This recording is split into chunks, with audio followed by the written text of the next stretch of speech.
going to do something a little different today. Today, we have our first ever Revolting Man interview. We have a special guest. We have the Prepper Librarian. The librarian has 34 years experience in amassing information and knowledge. He's a professional librarian at a fairly high level. He's also a member of our group here. He's a real good guy, and he's pretty important to us. We've had some technical difficulties with this video, so there's going to be some weird splicing and editing and moving around. But be that as it may, stand by for knowledge. Cue the intro.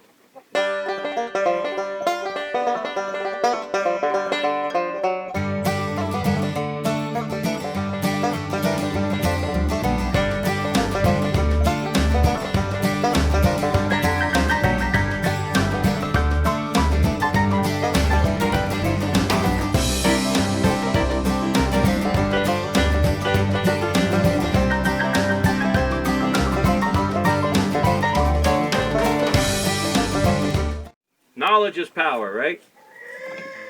Most of us don't have the time or energy it would take to amass all of the information that we would need for whatever individual scenario we believe may or may not come to pass.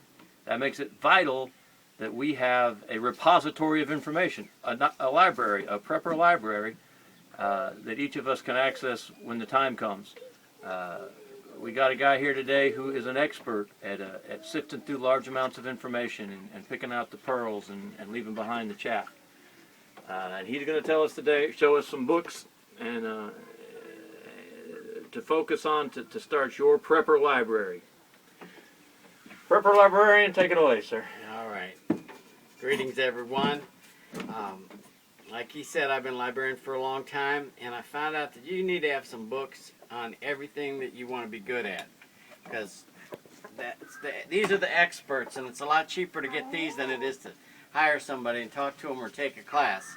So we're going to go over the top 10 types of books that you want to start collecting, okay? Rather than talk about individual book, we're talking about categories of books. And we're going to go in a unique fashion in the order of Prepper priorities and give you some ideas of what you can start collecting. So here's the first one. All right. Human beings can only survive 3 seconds if they're in the wrong place at the wrong time. So I'm going to try and give you some advice to be in the right place. And that's why you need an atlas that tells you what's going on around the world. It always drives me crazy when people are living out in the desert and wondering why it's so dry out here, or living up in the snowstorms and wondering why it's so cold up here. You don't got to do that. Look at the Environment Atlas and it will tell you where the weather's good, where there's too much population or too little, what kind of land use they have, where you can find water, where you can't, where the diseases are, where they aren't, and then where the wars are. You don't want to be stuck in the middle of a war or in a riot or in the desert or in a bunch of pollution. This will tell you how to stay out of it, okay? That's a good book to have. And then there's another one. This one will give you some survival tips on how to stay away from dangerous places and dangerous circumstances. So, you know, you don't want to be caught in the middle of a flood, so don't put your house in a floodplain. You don't want to be in Tornado Alley. You don't want to be up in the frozen north. You don't want to be where the avalanches are or on the ring of fire where all the volcanoes are. You don't want to be where the riots are going to be downtown, all right? These books are going to help guide you. Here's another one you need to know about, The Truth About Where to Live. This book is so cool because it's got all the charts. It shows where all the major industrial toxins are located, the hazardous waste, the pesticide pollution, where the water quality is good and where it's bad, where the air quality is good and where it's bad, where the highest rate of death is from cancer. You need to know this because you don't want to be living where everybody's dying of, you know, certain kind of cancer that's in the water and the air and the land. All right? That'll help you. So that's one category. Find a good location to live. So these are books to help you assess the risks of where you are at or where you want to go, maybe help you pick a place to move to or know what you have to be prepared for in the location where you're at right now, right? Absolutely. Pick the best place. Don't pick the worst place. Here's another one. State of the World Atlas tells you where the political systems are good and where they're bad, where safe places are. If you're going to live someplace, live in a safe place. Now, book type number 1 was to pick out where to live, all right? You want someplace safe, someplace where you got all the resources you need. Book type number 2 also expanded on that, where to live. Stay away from the dangerous stuff, okay? Book type number 3 now is if you're living someplace, then you got to be able to bug out someplace else. For example, let's say you got a job in the city. Don't do that, but if you got a job in the city, definitely don't live in the city, because cities are going to be a mess when everything goes down. So try and live outside the city. Best case scenario, live out in the country or out in the wilderness where you don't have to deal with all the hubbub and dangerous stuff like that. But you're going to have to bug out sometime. So Bug out. We all love bug out. get the right vehicles. You got to be able to bug out with a van or a car or a truck or a motorcycle or a boat or a bicycle or a tractor or an RV or a houseboat or ATV or some horses or whatever, but you got to get to a shelter that's safe. You got to get to your retreat. Know how to do it, have the right stuff ready. Okay, that's book type number 3. Now, I want to expand on that just a little bit. There's a series of books called the Worst Case Scenario Handbooks. And this is one that you use when you're traveling, and it tells you, you hold it, brother. All right, this tells you how to deal with runaway animals, train that don't have brakes, crash landing an airplane, how to get out of the center of a riot, how to escape from a kidnapping or a mugging, or how to deal with a minefield, a volcano, rivers, crossing rivers, tsunamis, snows. Don't be there, but if you got to be there, know how to get out of it. How to survive runaway camels, UFO abductions, high-rise hotel fires, and leeches. That about covers it. Oh, man. It's a good series. He's got series for, a whole bunch of books like that. Okay. All right, so we covered what to do in the first 3 seconds. Now, humans only survive 3 minutes without air. So you got to have some clean, safe air. Your blood has to be circulating. You got to be able to bandage your wounds. Oh, look at this. This is one of the few books that talks about how to have good air. You got to breathe, man. U.S. Armed Forces, Nuclear, Biological, Chemical, Survival Manual. If you've never read up about this stuff, you don't have a clue what to do when they start shooting the gas out or when that nuclear radiation comes floating over. This will tell you how to deal with it, all right? All right, a little bit of inter-service rivalry here. Yeah. Dick Couch is the best name for a sailor ever. Hoorah. All right, I'm just telling you, you got to know what to do. If they start shooting biological agents out, or if you have a nuclear bomb down the road, you got to know what to do. You don't have to be afraid. You just got to know. All right, Handbook to Practical Disaster Preparedness. This is one of the best ones on the market. Arthur Bradley. It's already in its 3rd edition, so he's been around for a while. Okay, and he talks about staying alive, getting food, water, shelter, light, electrical power, heating, cooling, making sure you get enough sleep, making sure you got the right medicines, first aid, communication, finance, all that stuff. And he is also one of the few books that talks about how to have clean air. You got to have it. You only go 3 minutes without air, all right? All right, so this is another one. You recommend this actual book. That's a classic, yeah. That's a classic. Okay. Oh, there you go. Survive Until the End Comes. Bug Out Bag Edition. Bug Out. We all love Bug Out. Some of the books, now I have to tell you, I brought the big ones. The little ones are in my bug out bag, okay? Because you can carry them. Now, everybody has to have a bug out bag that will save them for a few days or a few weeks. That's a personal bug out bag. If you got a family, then you need a big container that'll take you and keep you alive for a few weeks to a few months. And then if you really got some people to take care of, then you got to move up to my favorite, the bug out RV. Load it up with everything you need. That'll carry you and you can live for years in the bug out RV. Okay, here's another one. Ultimate Survival Guide. This will get you through a lot of trouble. Oh, okay? this one's got pictures. I can read this one. Pictures are good. I love pictures.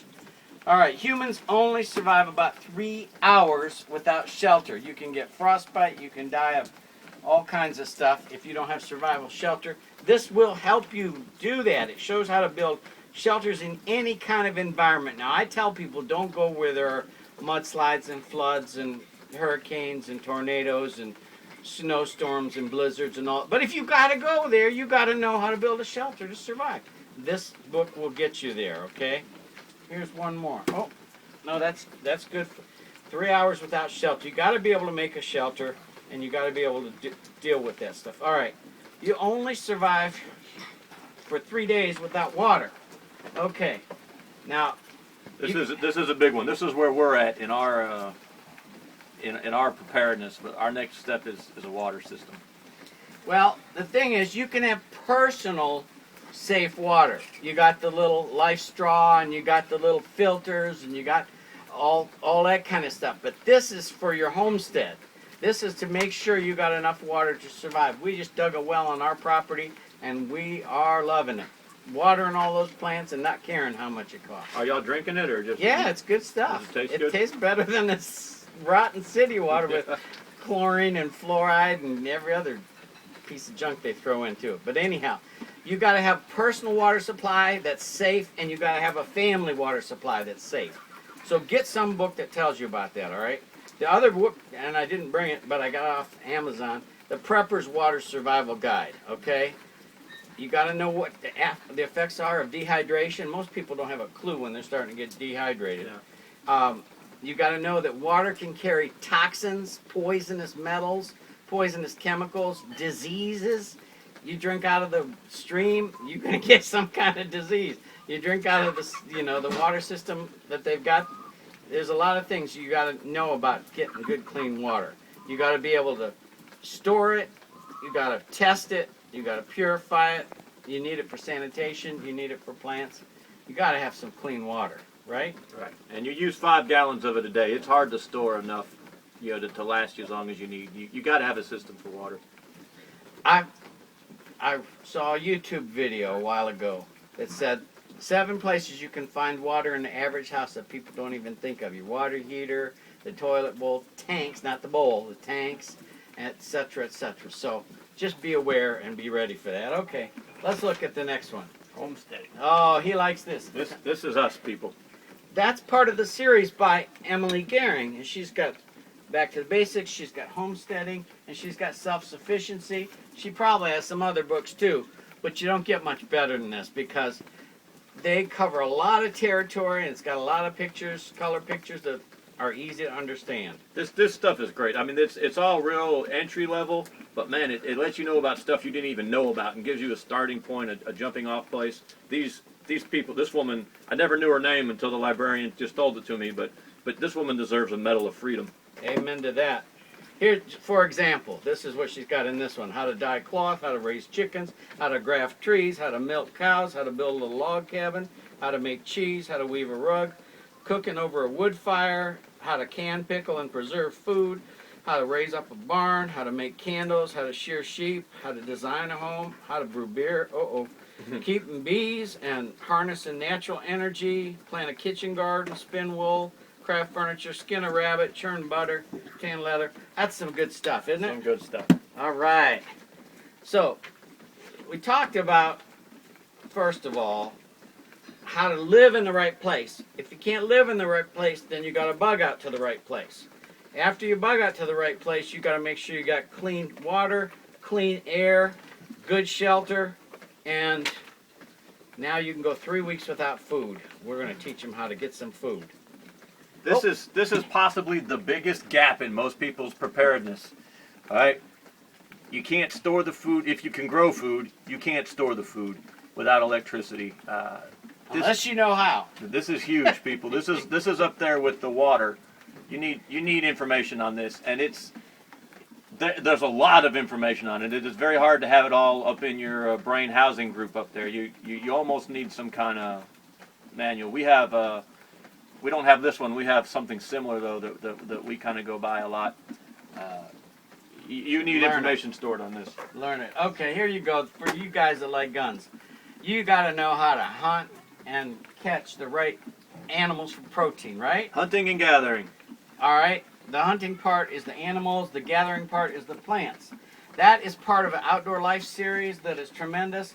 and this is the part of the Field and Stream series. Hold them both up together. They look like they're from the same company. They may be, but anyhow, this one is Outdoorsman Manual, Hunting and Gathering Manual. They got a whole bunch of others. They got ones on outdoor life, shooting skills, fishing. I didn't even bring the fishing one. That's one of my favorites. But all right, so you got to have protein. Protein comes from animals and fish. You got to have carbs. Carbs come from grains and plants. You got to know which ones to pick. Here's a good book here. Edible Wild Plants. Now, there may be a whole bunch of stuff growing right around you that you don't know because you haven't read my books. There's a lot of stuff. But you need one of these, especially mushrooms, men. Don't do it unless you've got the manual, okay? Yeah. But there's this Peterson's Guide. They do a whole bunch of these little manuals. They're pocket sized so you can carry them with you. Now, book type number 9. You can only live for about 3 months or maybe even less without medicine. Well, there are some books that will tell you what to do when there is no doctor. There's also one called When There Is No Dentist, and there's one called Improvised Medicine. These are some of the best books. This one is meant for villages like out in the wilderness that don't have any doctor at all, but you can learn how to keep people alive, have babies, fix wounds, all that kind of stuff. And then this is when you're out in the wilderness, you got to improvise. That's a good thing, isn't it? Good. All right. Not a lot of people know this, but you can use medicines meant for pets and fish and horses and everything if you know how.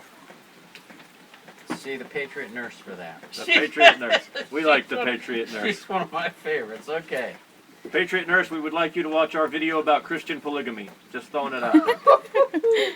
She can become one of our preppers anytime, right? Yes. Okay, so the idea is you got to be able to have the right kind of medicines to keep you going. You also got to have the medical skills in case somebody gets wounded or cut or broken bones, all that kind of stuff. You got to know how to deal with these emergencies, okay? And like I said, Peterson has a book on medicinal plants and herbs. You can grow some of that stuff. You don't have to go to the pharmacy to get it. You can just get it off the fields, all right? Learn how. All right, now we're on book type number 10. Y'all are going to love this. It is called Humans Don't Survive Without Defenses. The military guys know that. All the Rangers. I wish I had a good Ranger joke. Nothing's going to top Dick Couch, though. That's the best. I got books from the Air Force. I got books from the SEALs. I got books from the Rangers. They're all good books, okay?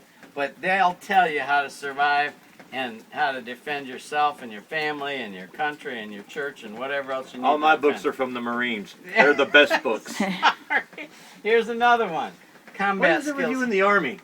They were available at the time. I got them. They talk about teamwork. They talk about how to deal with nuclear and chemical and biological areas and combat skills. Now, they also cover hand-to-hand combat. In this one here, deadly fighting skills of the world, okay?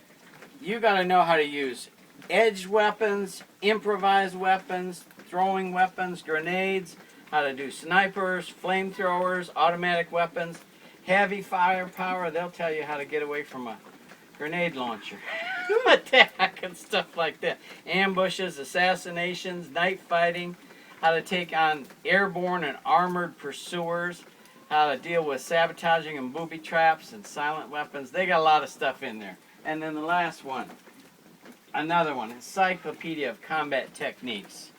Close quarter combat, you got hand-to-hand, you can deal with machine guns, demolitions. They'll show you how to deal with demolitions, mortars, anti-tank, anti-aircraft stuff, extreme combat.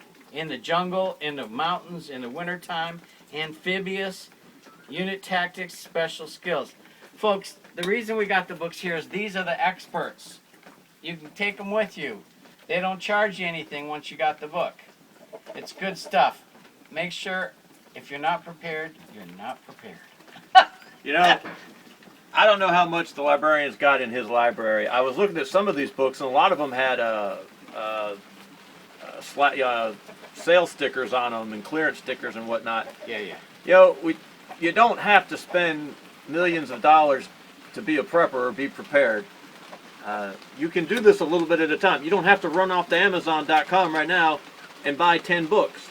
But this is just stuff for you to start thinking about, to start accumulating, to start keeping an eye out for. Because listen, we all love the guns, we all love the fun stuff and the combat and killing the zombies and all that stuff. But if you really think something might happen, and you wouldn't be watching this video if you didn't, it's the knowledge that's going to save you. It's the information that's important. You know, the pen is mightier than the sword. It might be a cliche, but it's a cliche for a reason. It's true. So there you go. Start storing some books to go along with your rice and beans and bullets. Thanks, guys.